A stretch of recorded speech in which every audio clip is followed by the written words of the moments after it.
हमारे ये mathematics warrior series में लेक्चर 2 में हम आज सीखेंगे वेवी कर्व मेथड।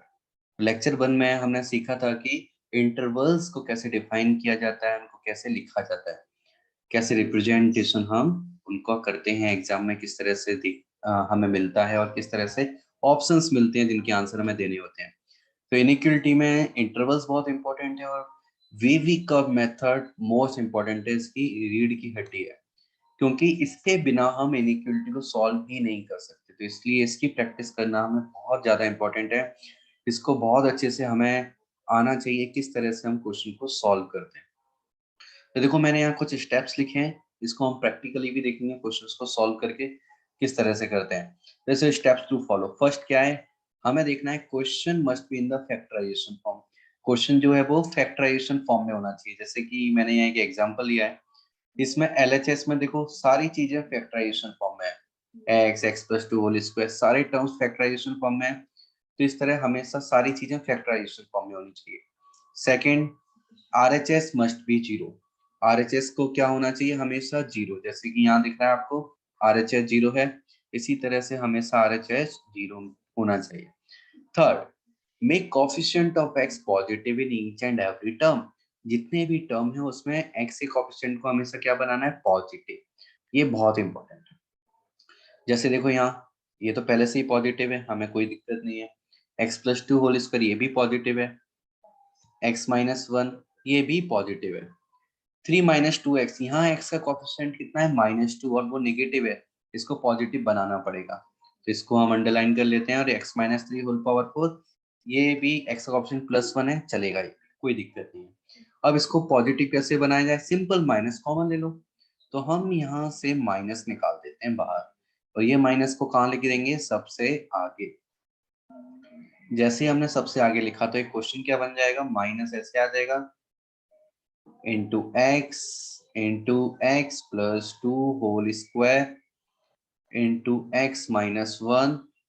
यहाँ पर टू एक्स माइनस थ्री हो जाएगा, क्योंकि टू एक्स निगेटिव था वो पॉजिटिव हो जाएगा, और थ्री जो पॉजिटिव था वो निगेटिव हो जाएगा। Then x minus three power four greater than equal to zero. अब यहाँ पर हमारा जो माइनस आ गया, इस माइनस को भी हमें रिमूव करना है। इसको कैसे करेंगे, तो इसका तरीका है कि मल्टीप्लाइंग बाय माइनस। किससे मल्टीप्लाई करना है, माइनस से, ऑन बोथ साइड, दोनों तरफ। दोनों तरफ हम माइनस से मल्टीप्लाई करेंगे, और जैसे ही माइनस से हमने मल्टीप्लाई किया तो क्या होगा, ये माइनस तो प्लस में कन्वर्ट हो जाएगा। और जीरो में माइनस से मल्टीप्लाई करने पे कोई फर्क पड़ेगा क्या, कोई फर्क नहीं पड़ेगा। तो हमारी इक्वेशन आ जाएगी x into x plus two whole square into x minus one into two x minus three into x minus three power four, और आरएचएस में जीरो। अब देखो एक चेंज आता है, ये इंपॉर्टेंट है, इसको अलग से नोट कर लेना।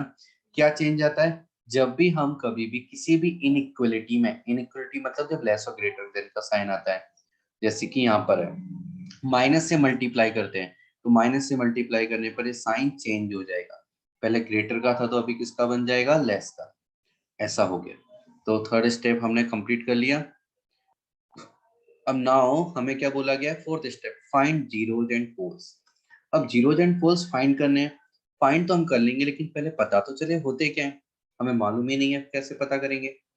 तो जीरोज और पोल्स क्या होते हैं, इसको समझते हैं हम। जीरोज वो चीज होती है, एक्स की वो वैल्यू जिसके लिए हमारे जो फैक्टराइजेशन वाले टर्म है ना, मतलब एलएचएस है, उस एलएचएस में जो न्यूमरेटर पार्ट है, उस न्यूमरेटर में एक्स की वो वैल्यू जिसके लिए न्यूमरेटर जीरो हो सकता है। तो जीरोज क्या होते हैं, जीरोज मतलब वो वैल्यू जिस पर न्यूमरेटर इज इक्वल टू क्या होता है, जीरो, एक्स की वो वैल्यूज। और पोल्स क्या होते हैं, पोल्स एक्स की वो वैल्यूज होती हैं जिसमें denominator is equal to zero होता है। पोल्स क्या वैल्यूज होती हैं जिसमें denominator is equal to zero होता है। अब यहाँ डिनोमिनेटर तो दिया नहीं है हमारे क्वेश्चन में, तो इस पोल्स को हम हटा देंगे, पोल्स की हम बात नहीं करेंगे। जीरोज की बात करते हैं। तो जीरोज को देखते हैं कब कौन जीरो होगा, ये पूरी इक्वेशन कब जीरो होगी, कोई भी एक टर्म जीरो हो जाए तो पूरी इक्वेशन जीरो हो जाएगी। तो पहले हम देखते हैं एक्स कब जीरो होगा। मैं यहाँ वैल्यू लिखता जाता हूँ। तो हम लिखेंगे सॉरी जीरोस हमें लिखना है, जीरोस इज इक्वल टू क्या क्या आ जाएंगे, ये कब जीरो होगा एक्स वाला टर्म, जब एक्स की वैल्यू जीरो डाल देंगे। एक्स प्लस टू कब जीरो होगा, जब हम माइनस टू पुट करेंगे एक्स की वैल्यू। एक्स माइनस वन कब जीरो होगा, जब हम एक्स की वैल्यू को प्लस वन पुट करेंगे। टू एक्स माइनस थ्री कब जीरो होगा, जब एक्स की वैल्यू को हम थ्री बाई टू पुट करेंगे। एक्स माइनस थ्री जीरो कब होगा, जब एक्स की वैल्यू को हम थ्री पुट करेंगे। तो इसका मतलब हमारे क्वेश्चन में कितने जीरोज हैं, टोटल थ्री जीरोज हैं ना। टोटल कितने जीरोज हैं, टोटल थ्री जीरोज हैं। In three zeros sorry five zeros हैं, टोटल फाइव जीरोज हैं। इन फाइव जीरोज को हमें यूज करना है। तो फोर्थ कंप्लीट हो गया।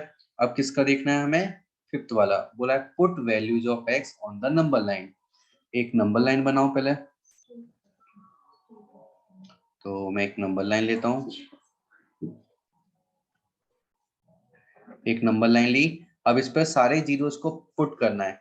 बट एक चीज ध्यान रखो, इन्होंने बोला है but only those who are having odd powers. इसका मतलब क्या है, तो देखो जैसे x प्लस टू पर पावर क्या है, इवन है, और इससे हमें कौन सा जीरो मिला है, माइनस टू वाला। तो हम इसको प्लॉट नहीं करेंगे। As similarly x minus three की पावर इवन है, तो यहाँ से हमें थ्री मिला है, इसको भी प्लॉट नहीं करेंगे।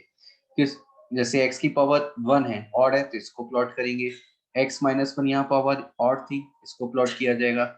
टू एक्स माइनस थ्री इसकी पावर ही वन थी, ऑड थी, इसको प्लॉट कर देंगे। तो सबसे पहले कौन आएगा, जीरो आएगा, फिर इससे बड़ा वन, और फिर इससे बड़ा थ्री बाई टू। इनको हम प्लॉट कर देंगे। अब जैसे ही हमने प्लॉट किया, फिर क्या बोला है next, from right side mark plus and minus alternatively. और देखो हम यहाँ माइनस इनफाइनाइट और प्लस इनफाइनाइट भी लिख सकते हैं। तो अब जो इंटरवल्स हैं, हमारे इंटरवल्स कौन कौन से बने यहाँ पर, देखो एक ये वाला इंटरवल बना, एक ये इंटरवल, एक ये और एक ये। अभी हमारे पास फोर इंटरवल्स अवेलेबल हैं। तो जो फोर इंटरवल्स हैं ये, तो यहाँ पर हम प्लस लगाएंगे, इसमें माइनस, यहाँ प्लस और ये माइनस, इस तरह से हम लगा देंगे। ठीक है, प्लस माइनस ऐसे इंटरवल में लगा देना है, हमेशा राइट हैंड साइड से करना है और अल्टरनेटली प्लस से स्टार्ट करना है। फिर सेवंथ, सेवंथ में क्या बोले, now select the required interval. इसको हमें समझना है कि रिक्वायर्ड इंटरवल का मतलब क्या है। इसका मतलब है कि देखो, कभी हो सकता है हमारे क्वेश्चन में लेस का साइन हो, कभी हो सकता है ग्रेटर का साइन हो।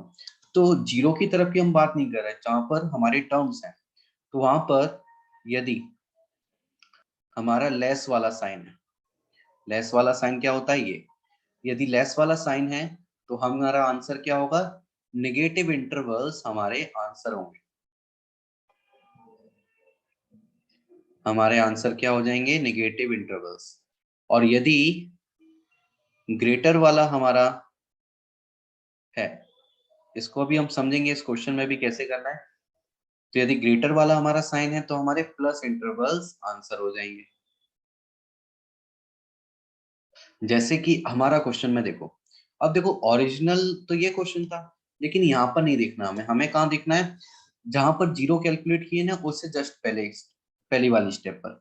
तो यहाँ कौन सा साइन है, लेस का या ग्रेटर का।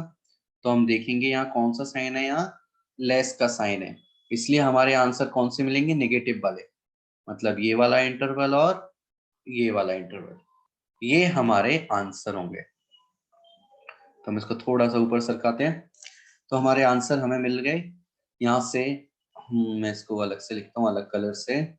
हमारे आंसर क्या आने वाले हैं, x belongs to minus infinite से जीरो। अब देखो एक इंटरवल है तो माइनस इनफाइनाइट से जीरो, दूसरा इंटरवल क्या है, one two three by two. अब देखो यहाँ ब्रैकेट लगाने हैं, तो इनफाइनाइट पे हमेशा छोटा ब्रैकेट लगाते हैं, है ना, छोटा इंटरवल। क्यों, क्योंकि हमने पता है छोटा इंटरवल मतलब ओपन इंटरवल, और ओपन मतलब इनफाइनाइट ऐड नहीं, और इनफाइनाइट इतना बड़ा नंबर है उसको कोई भी पकड़ नहीं सकता, कोई भी पकड़ नहीं सकता, इसीलिए हम उसको हमेशा ओपन इंटरवल में रखते हैं। अब जीरो, जीरो को किस में रखना चाहिए, तो देखो जीरो जो होते हैं तो इसमें छोटा ओपन इंटरवल आएगा या क्लोज, ये किस बात पे डिपेंड करता है, बहुत इंपॉर्टेंट, इसको याद रखो, किस पार्ट पे डिपेंड करता है? यहाँ पर ये जो लेस का साइन था, इस लेस के साइन पर यहाँ इक्वल का साइन है या नहीं? यदि इक्वल का साइन है तो जितने भी जीरोज हैं सभी पर क्या आ जाएगा? Close interval. और यदि इक्वल का साइन नहीं होता तो वहां पर छोटा ब्रैकेट ही रहता, ओपन इंटरवल, क्योंकि उनको इंक्लूड करने की जरूरत नहीं थी, लेकिन अभी इंक्लूड करने की जरूरत है क्योंकि जीरो आंसर भी उसको चलेगा। तो यहाँ 1 पर भी क्लोज, 3/2 पर भी क्लोज, और इन दोनों इंटरवल को ज्वाइन करते हैं हम यू से। यू का मतलब होता है यूनियन। तो ये हमारा आंसर आना चाहिए, बट अभी फाइनल आंसर तक नहीं पहुंचे क्योंकि अभी 8th कंडीशन हमने नहीं ली। और यदि पोल्स जैसे होते और पोल्स को हमारे आंसर में आते तो उन पर हमेशा स्मॉल इंटरवल आता है, पोल्स को कभी भी ऐड नहीं करते। अब इसमें क्या बोला है? Now add remaining values that are needed. अब जो रिमेनिंग वैल्यूज रह गई कौन कौन सी रह गई थी? जैसे यहाँ -2 को हमने छोड़ दिया था और 3 को छोड़ दिया था, इसको ऐड करना है यदि जरूरत है। तो अब जरूरत है कैसे पता चलेगा? तो सबसे पहले उसको प्लॉट करो। -2 की जगह कहाँ होगी? जीरो के इधर होगी लेफ्ट साइड में -2, और 3 कहाँ पर होगा? इधर होगा सबसे बाद में 3। तो ये क्या है? जीरो के पार्ट है और इक्वल का साइन है, तो हमें सारे जीरोज हमारे आंसर में इंक्लूड करने हैं। सारे जीरोस क्या करने हैं? हमारे आंसर में इंक्लूड करने हैं। तो इंक्लूड करने के लिए हम क्या करेंगे? हम देखेंगे क्या -2 हमारे आंसर में इंक्लूड हो चुका है क्या? तो हमने देखा जीरो से लेकर -इनफाइनाइट, मतलब -इनफाइनाइट से जीरो का पूरा इंटरवल आ चुका है, तो उसमें -2 भी हमारे आंसर में इंक्लूड हो गया, तो इसको दोबारा से इंक्लूड करने की कोई जरूरत नहीं है। अब 3 की हम बात करें तो हमने तो माइनस ये +1 से 3/2 तक की वैल्यू ली है। 3 को तो हमने लिया ही नहीं क्योंकि पॉजिटिव इंटरवल के बीच में आ रहा था, लेकिन हमें इसको लेना चाहिए। अभी तक ये नहीं आया है तो इसको ऐड करना पड़ेगा। तो हमारा जो आंसर आ गया था, इसमें बस 3 को और ऐड करेंगे। 3 एक सिंगल एलिमेंट है, जब भी सिंगल एलिमेंट ऐड करते हैं या 2 3 limited amount of element add करते हैं तो हम कर्ली ब्रैकेट का यूज करते हैं। ये ऐड हो गया, अब ये आंसर हमारा कंप्लीट हो गया। तो इस तरह से हमें ये जो मेथड है, कौन सा मेथड है? वेवी कर्व मेथड, इसकी अच्छे प्रैक्टिस करनी है। अभी मैंने केवल एक एग्जांपल लिया है। इसका नेक्स्ट जो लेक्चर होगा, इस लेक्चर उस लेक्चर में मैं इसके अलग अलग एग्जांपल लूंगा, तो देखना आपको काफी प्रैक्टिस हो जाएगी कि और आगे हम बहुत सारी प्रैक्टिस करने वाले हैं इसकी। करीब हम मतलब 150 से 200 क्वेश्चन हम सॉल्व करेंगे। तो ये ऐसा हो जाएगा कि हाथ चलाने की जरूरत ही नहीं पड़ेगी, सीधे क्वेश्चन पढ़ा, आंसर आ गया। इतना हम प्रैक्टिस कर लेंगे, और ऐसे बहुत सारी तरीका बताऊंगा कि कैसे हवा में क्वेश्चन सॉल्व करना है। हम विजन डेवलप कर लेंगे, मैथमेटिक्स को हवा में देखना सीख लेंगे, हवा में देखते ही देखते हम क्वेश्चन को सॉल्व कर पाएंगे। ओके, सो फिर हम नेक्स्ट लेक्चर में मिलते हैं।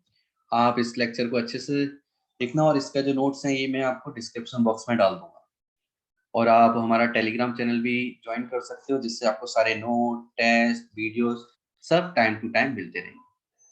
Thank you.